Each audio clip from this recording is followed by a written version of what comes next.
All right, 97.7 Outlaw Radio FM listeners, you already know what time it is, and right here, right now, we actually have a multi-platinum producer, photographer, actor. This individual is a jack of all trades within the entertainment industry. We got the one and only Truman Jefferson right here, live on the line. How are you doing this evening? I'm doing cool. I gotta say, man, that's the best way to be, man. I hope everything is all well on your end, man. I'm actually noticing that the U.S. is actually starting to open back up, doing some shows and whatnot, man. Us Canadians are definitely looking across the pond, very jealous right now. I've noticed that. But Truman, I know you're a very busy individual, man, so I'm going to dive right into this interview.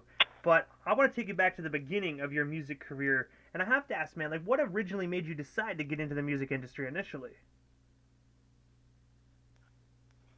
I can't explain exactly what started me. It was just music.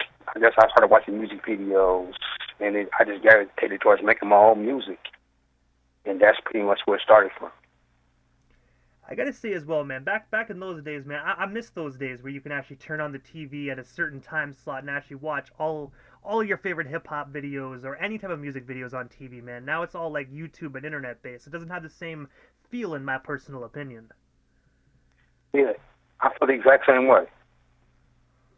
But also as well, in the year 1991, you actually did some phenomenal production work on a C.I.N single titled "Criminal Image." I was wondering if you can actually tell us a bit more about that project, and of course, how did you originally get connected with C.I.N? Okay, back then we had a crew. It was C.I.N and W. In the meantime, I was in a group called the Street Thugs. So we was just this three group conglomerate. We called the Mob. And so we would hang together, do music together. So when C.I.N was ready to do the actual first single, they said, "True, I want you to do the single." So my thing was, I had a few samples I played around with, whatever. We was in the studio. I think I played one sample.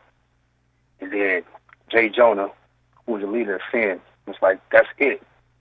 Take that sample and freak it." And I took that sample, with a Teddy Pendergrass sample, and I just freaked it. Took me about 5 minutes. And then they booked the studio time. And they wrote the song in the studio, because back then everybody pretty much wrote the song in the studio to the beat, and it was like organic and it happened so quick. But back then, when it was time to actually mix a song, these mixing boards didn't have no automation, so it took 10 people to actually mix one song. It'd be like, okay, you get those three faders over there. Okay, you grab the mute, somebody grab the master fader, and that's how we did the song. And it was crazy. And I gotta say as well, like that's how you explain that production, man. When you listen to that song, you can tell that that there was so much work put into that production. But it's like you said, it just sounds so organic and just so real and smooth.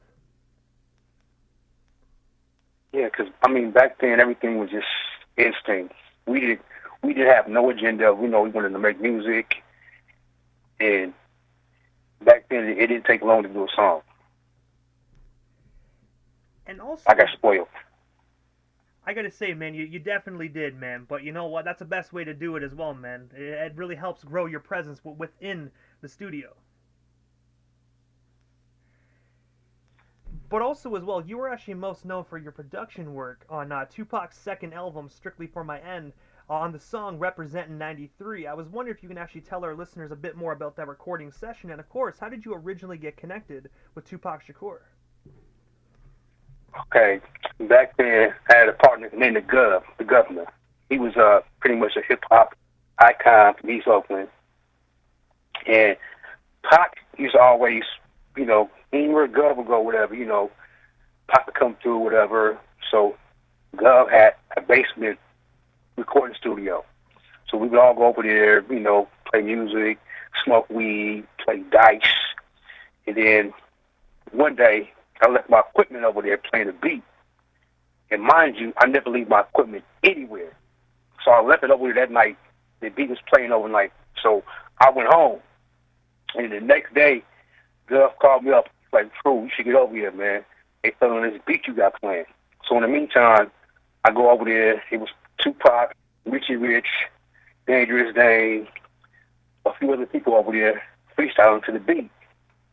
And then Tupac said, "Who did the beat?" And then Gov said, "True did the beat."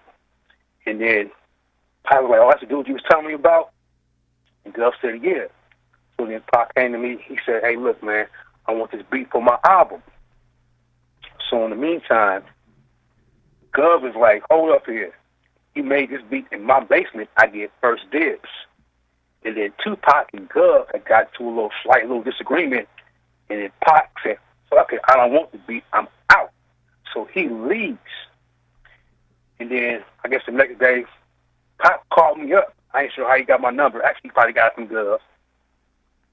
And then Pac said, "Gov told me to call you." I was like, "Yeah." He said, "Man, I wanted that beat." I said, "But you know, me and Gov got to it over that beat." I said, "I got plenty of beats." He said, "No, but I wanted that beat."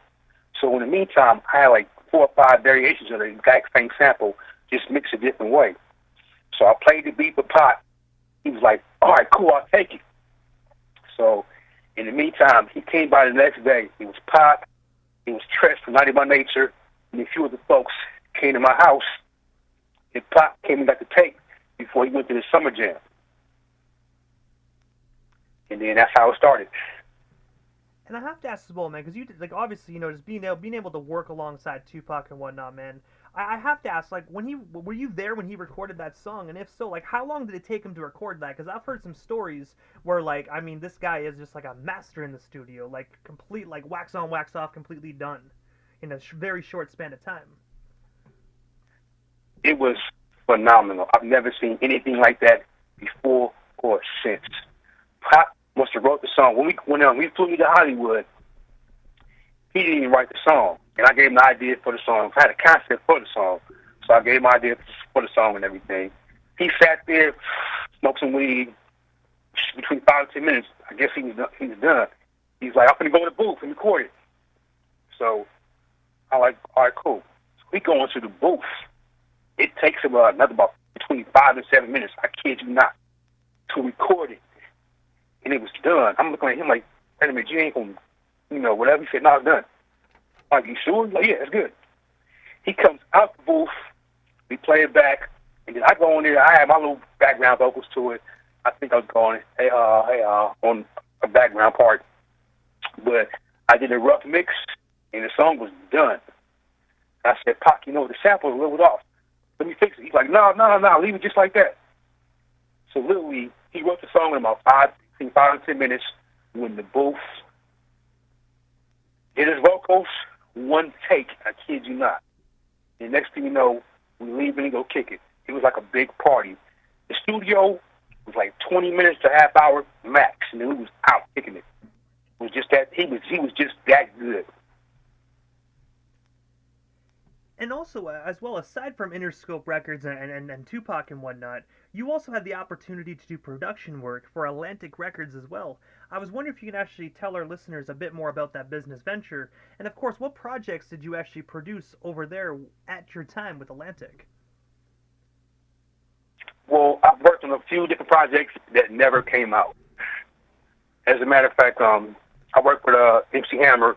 He had an artist named BNGB. She was doing a solo album. She had sort of like a soulful Mary J. Blige kind of sound. And worked on that album, and that never came out.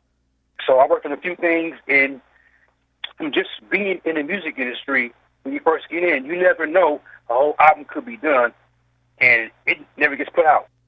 So my assumption was everything that you do is going to get put out. So I ran into Atlantic, where you worked on things that never will get released. At the time, you don't know it. But I guess via the label politics or whatever, it's just a few projects I worked on, never seen the light of day. And also as well, to like nowadays with the internet and whatnot, I know it's been quite a few years since these projects were even created, but with the internet around and whatnot, do you think Atlantic might actually let some of these records slip through the cracks and then let the public hear these? I doubt it, because unless the artist wants to put it out, or somebody close to the project wants to put it out, it's hard to really say. Because as a producer, once you work on a certain project, a record, or what have you, then it's the label, and the label has total control over it. Because back then, it was different than it is now. Back then, the label was like big mafia. You know what I mean? They had the total control over every project. So unless a particular artist, you know, politics to get that released, it may never get released. And also, as well, after your time producing, you were actually introduced to the art of making music videos. I was wondering who actually introduced you to the multimedia aspect of the music industry, and of course, what actually made you decide to go full-fledged into those projects? Well, I had a partner by the name of Todd Stanberry, and first, me and Todd, we had a recording studio. It was me, Todd, Ahid, and Ivan. We all went into a recording studio, and it was actually in Jingletown. It was actually at Studio 880. So from just having a studio, I think we went from that spot and we moved into Fahim's grandma's basement.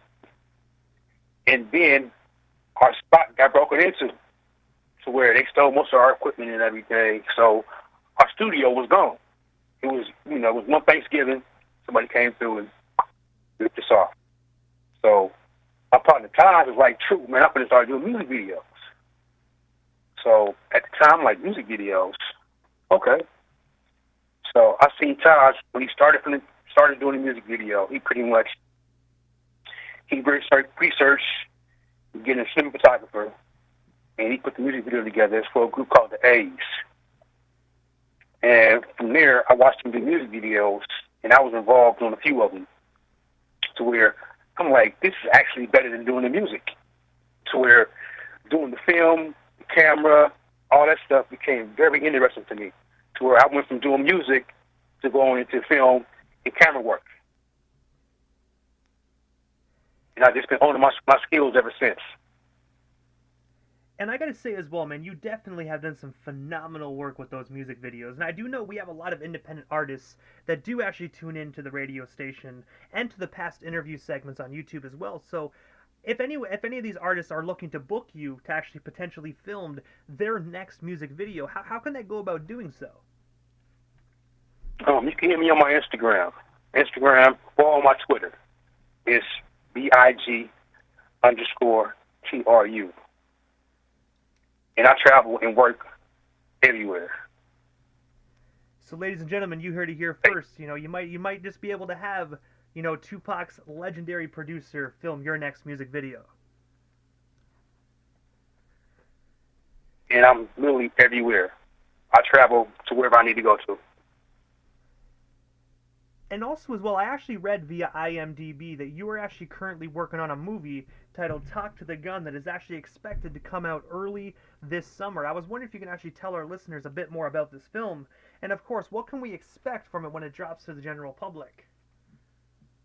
Well, basically, the film, I guess the COVID came and pretty much the project was kind of like stalled in its spurts. So we're still, the release date is still being pushed back. Kid you not. As a matter of fact, with that particular project, COVID came and just took care of that aspect of it. And I gotta say as well, you know, it's kind of bad for the movie viewers, but at the same time, it actually is understandable, you know, because you guys want to have a proper premiere and not have like masks everywhere and, you know, social distancing and small gatherings. So I would much rather wait to actually see the movie than to be able to, you know, kind of see it rushed, if that makes sense. Yeah, it makes total sense. Yeah.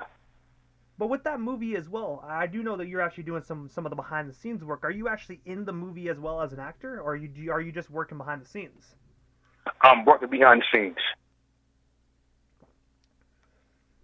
But also as well, this year I actually saw via Instagram that you actually have a book coming out this year in 2022. I was wondering if you can actually tell our listeners a bit more about your book, and of course, what can we expect from it when it does drop to the general public? Okay, pretty much I get asked all the time about, you know, how did I meet Tupac, working with Tupac and everything. Hence the book. It just explains the whole story behind how I met Pac, you know, the music I did for him, different things that happened to me while I was actually in the process of, getting to the studio, just the whole story around it. I tell people, even though that particular song was like a really quick song, it was just so much, the story behind it. And then also on my birthday in 1992, I think Tupac was filming a movie. I think what movie was that? That was, Minister Society. On that particular movie, he got kicked off the movie. And after he got kicked off the movie, he came to the studio and he did a few songs. And it just goes into, the whole details around that. And the book is very entertaining. It just gives a whole count of that whole particular era in 92. And I have to ask as well, what is the anticipated release date for that? Like, when is it expected to actually hit the shelves? I'm looking for a May release. Early May release. Late April, early May release. But I have to ask, Truman, what is next for yourself, man? Is there anything we happen to miss during this broadcast? Anything else you do still want to talk about or promote? Well, we still got you here live on the Canadian FM dial this evening. I got a few movies that I'm working on.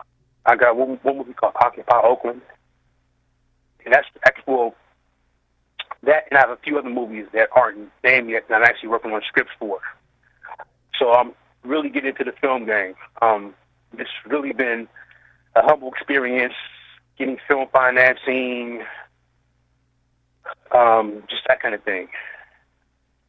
And I also have a movie with the Gov I'm working on. And also, this is the time in the interview that I give a chance for the individual that does slide into the radio station airwaves, just a chance to give shout-outs to whomever they want to give shout-outs to, but most of all, your social media handles. That way our listeners can follow you and stay updated on everything you got going on if they're not already doing so. Yes, hit me on my Instagram at BIG_TRU, or on my Twitter at BIG_TRU.